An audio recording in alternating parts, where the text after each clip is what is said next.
الحمد لله وكفى والصلاة والسلام على سيد الرسل وخاتم الأنبياء أحمدني المجتبى محمد المصطفى. أما بعد فأعوذ بالله من الشيطان الرجيم. بسم الله الرحمن الرحيم. لقد كان لكم في رسول الله أسوة حسنة لمن كان يرجو الله واليوم الآخر وذكر الله كثيرا. وقال النبي صلى الله تعالى عليه وسلم: إنما بعثت لأتمم مكارم الأخلاق. صدق الله العظيم وصدق رسوله النبي الكريم، ونحن على ذلك لمن الشاهدين والشاكرين، والحمد لله رب العالمين. اللهم صل على محمد وعلى آل محمد كما صليت على إبراهيم وعلى آل إبراهيم إنك حميد مجيد. اللهم بارك على محمد وعلى آل محمد كما باركت على إبراهيم وعلى آل إبراهيم إنك حميد مجيد.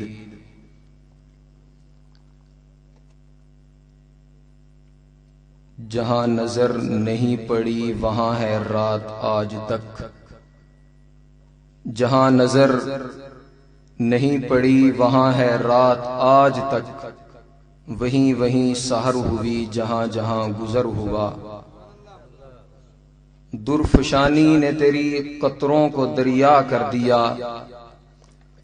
درفشانی نے تیری قطروں کو دریا کر دیا. سینوں کو روشن کر دیا، آنکھوں کو بینا کر دیا.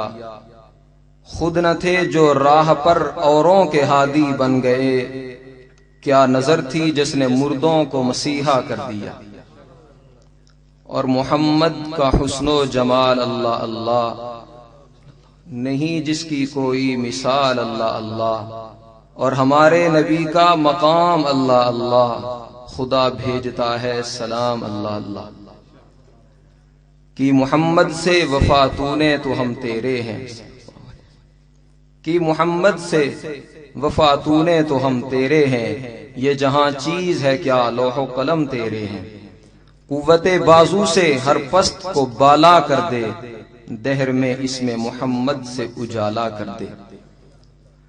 لائق صد احترام معزز علماء کرام اور میرے غیور دوستوں، بزرگوں اور ساتھیوں، آج ایک مرتبہ پھر دین کی کچھ باتیں سننے اور سنانے کی غرض سے ہم جمع ہوئے ہیں. پروردگار عالم سے التجا ہے کہ وہ ہماری حاضری اپنے دربار میں قبول و منظور فرمائے. میں نے محترم ماسٹر صداقت صاحب سے رابطہ کیا کہ جلسے کا عنوان کیا ہے، میں نے کس بات پہ گفتگو کرنی ہے. تو وہ مجھے فرمانے لگے کہ پردے کے عنوان سے آپ نے بات کرنی ہے. جبکہ ایک دو موقعوں پر اسی عنوان سے بات ہو چکی ہے. میں نے وجہ پوچھی تو کہنے لگے پردے کی باتیں پردے میں رہنے دیں، آپ بس پردے پر گفتگو کریں.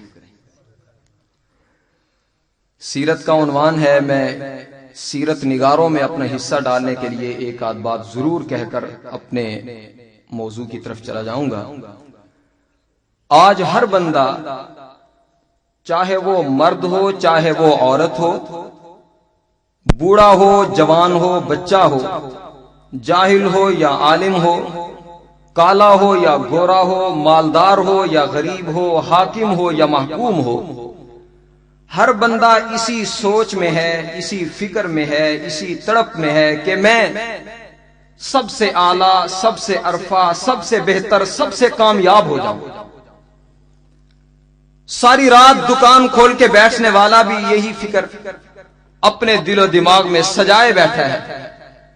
عہدوں کی خاطر، سیاست کی خاطر، سلطنت کی خاطر لوگوں کے دروازوں پہ دھکے کھانے والا یہی فکر لیے ہوئے ہے، جبکہ قرآن مقدس نبی اکرم صلی اللہ علیہ وسلم کے فرمان مقدس سے اگر پوچھا جائے تو اللہ تبارک و تعالی واضح طور پہ فرماتے ہیں کہ جو اللہ اور اس کی رسول کی اطاعت کرتا ہے فقد فاز فوزا عظیما، وہ عام کامیاب بھی نہیں ہے، وہ بڑا کامیاب ہے۔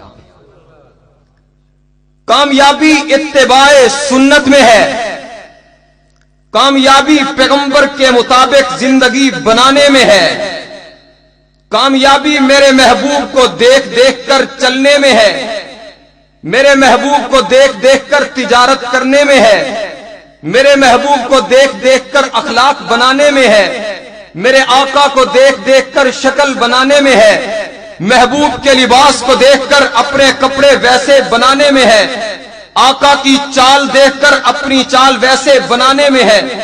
ہاں کامیابی آقا کی اتباع میں ہے، کامیابی صحابہ کے نقش قدم پہ ہے۔ اگر کامیابی حکومت میں ہوتی تو اس کائنات میں فرعون سب سے کامیاب سمجھا جاتا، اگر کامیابی مال و دولت میں ہوتی تو قارون اس روئے زمین کا سب سے بڑا کامیاب انسان ہوتا، اگر کامیابی حسن و جمال میں ہوتی تو ابو لہب روئے زمین کا سب سے عظیم ترین حسین آدمی، وہ اس کائنات کا کامیاب ترین آدمی ہوتا، کہ جس کے متعلق کتابوں میں لکھا ہے جب وہ گلی سے گزرتا ہے عورتیں دروازے کھول کے اس کو دیکھنے کے لیے کھڑی ہیں، لڑکیاں چھتوں پہ چڑھ کے ایک نظارہ کرنے کے لیے کھڑی ہیں۔ میں اسی سے پوچھتا ہوں کہ تو حسن و جمال میں یکتا ہے، حسن و جمال میں تیرا ثانی نہیں ہے، حسن و جمال کا تو پیکر ہے، لیکن تیری موت کتوں والی موت آئی ہے۔ تو دنیا کا ناکام ترین انسان کیوں بنا ہے؟ تیری رشتہ داریاں پیغمبر کے ساتھ ہیں، تیرا علاقہ پیغمبر کا علاقہ ایک ہے، تیرا ملک پیغمبر کا ملک ایک ہے، تیری زبان اور پیغمبر کی زبان ایک ہے، تیرا زمانہ پیغمبر کا زمانہ ایک ہے، مگر ناکامیوں میں تو کیوں گیا ہے؟ وہ بھی بزبان حال یہی کہتے ہیں کہ مال و دولت کام نہیں آتا، حسن و جمال کام نہیں آتا، عہدے اور سلطنت کام نہیں آتی۔ دنیا ساری کا پیسہ بھی اکٹھا کر لیا جائے، ساری دنیا کے عہدے اکٹھے کیے جائیں، ساری دنیا کا حسن و جمال اکٹھا کیا جائے، لیکن کامیابی نہیں ہوگی۔ کامیابی تو اسی کو ملے گی جو پیغمبر کے نقش قدم پہ چل رہا ہے، وہ چاہے حبشے کا کالا بلال بھی کیوں نہ ہو۔ خدا کامیابی اتنی دے گا کہ دنیا کے حسین رشک بھری نظروں سے دیکھتے رہ جائیں۔ کامیابی اتباع نبی میں ہے، کامیابی میرے پیغمبر کے راستے پہ چلنے میں ہے۔ ہاں آج وہ بھی لوگ گزرے ہیں، وہ بھی لوگ گزرے ہیں کہ جن پہ بڑی دھوم دھام کی گئی تھی، مر گئے، آج قبر نے ہڈیاں ختم کر دی ہیں۔ اور کچھ وہ لوگ بھی ہیں کہ دفن کرنے والے دفن کرنے سے فارغ نہیں ہوئے ہوتے کہ اس کے جسم سے اتباع سنت کی خوشبو شروع ہو جاتی۔ میں بحیثیت طالب علم کہتا ہوں، اگر علماء دیوبند متبع سنت نہیں ہے تو ان کی قبروں سے آنے والی خوشبو ہمیں کیا بات بتاتی ہے، ہمیں کس بات کا پیغام دیتی ہے؟ مولانا احمد علی لاہوری رحمت اللہ تعالی علیہ سے لے کر آج غازی عبد الرشید شہید کی قبر تک آپ کس کس علماء دیوبند کے نامور عالم کی بات کریں گے جن کے چلے جانے کے بعد ان کے کردار مہکتے رہتے ہیں، خوشبوئیں آتی رہتی ہیں؟ اور میرے محترم حضرت مولانا احمد جالندری صاحب دامت برکاتہم العالیہ فرما رہے تھے، علماء دیوبند کا عشق کی بات ہی کچھ اور ہے، زبانی بات اور ہوتی ہے، کردار سے ثابت کرنا اور ہوتا ہے۔ حضرت نانوتوی رحمت اللہ تعالی علیہ کو ایک بندے نے جوتا تحفے میں پیش کیا، وہ جوتا جو تحفے میں دیا گیا تھا قبول کر لیا، سنبھال کے اپنے ڈیسک میں رکھ دیا، پہنا نہیں۔ پوچھنے والے نے پوچھا جناب جوتا پہننے کے لیے ہوتا ہے اور آپ نے پہنا کیوں نہیں؟ جواب دیا مجھے شرم آتی ہے کہ میں وہ جوتا پہن لوں کہ جس کی رنگت روضہ رسول کی رنگت سے ملتی جلتی ہے۔ لاؤ لاؤ اگر کسی اور کے اندر، کسی اور مذہب میں، کسی اور فرقے میں، کسی اور فرقے کے علماء میں، کسی اور مسلک میں، کسی اور مشرب میں یہ عشق رسول پایا جاتا ہو، زبانی باتیں ہر جگہ سمجھ میں آئے گی، لیکن میں جس جماعت سے تعلق رکھتا ہوں، میں جس قافلے سے اپنی نسبت جوڑتا ہوں، اور میں جن کا خوشہ چی ہوں، میں جن کے جوتے سیدھا کرنا اپنی عبادت سمجھتا ہوں، ابو بکر صدیق سے لے کر غلام ابو بکر صدیق تک، فاروق اعظم سے لے کر فاروق اعظم پر مر مٹنے والے تک، عثمان ابن عفان سے لے کر آج عثمان ابن عفان کی شرم و حیا پر گولیاں کھانے والے تک، حیدر کرار سے لے کر حیدری جو حیدر پہ شہید ہو گیا آج اس کی قبر تک، میں تمہیں بتانا چاہوں گا کہ ہم صرف عشق کے دعوے نہیں کرتے۔ ابو بکر نے جان کی بازی لگا کے عشق کیے ہے، فاروق اعظم نے تن من دھن لٹوا کے عشق کیے ہے، عثمان ابن عفان نے پورا پیسہ پانی کی طرح بہا کے عشق کیے ہے، حیدر کرار نے اپنا پورا کنبہ کربلا میں شہید کروا کے عشق کیے ہے، علامہ ابن تیمیہ نے کنویں کے اندر بیٹھ کے قرآن و حدیث پڑھا کے عشق کا ثبوت دیا ہے، عبد القادر جیلانی نے زہد و تقوی کے عالم یار پہ قائم ہو کر عشق مصطفیٰ کا ثبوت دیا ہے، احمد علی لاہوری نے برف کے بلاکوں میں لیٹ کر اور پھر بھی اپنا موقف و مشن نہ چھوڑ کر عشق مصطفیٰ کا ثبوت دیا ہے، عطا اللہ شاہ بخاری نے کئی سال جیل کاٹ کے، کئی سال ظلم سہ کر، کئی سال ستم سہ کر میرے پیغمبر کے عشق کا ثبوت دیا ہے۔ زبانی باتیں نہیں چلے گی، اگر کسی کے پاس اس جیسے علماء ہو تو وہ اس جیسے علماء پیش کرے، اس جیسے خطبہ ہو، اس جیسے خطیب پیش کرے، ورنہ میں کسی کو خطیب نہیں مانتا ہوں، عالم نہیں مانتا ہوں، قاری نہیں مانتا ہوں، حافظ نہیں مانتا ہوں، جب تک کہ اس کا اٹھنا بیٹھنا، اس کا چلنا پھرنا، اس کا سونا جاگنا اور اس کا جینا مرنا میرے محبوب کی سنت کے مطابق نہ ہو جائے۔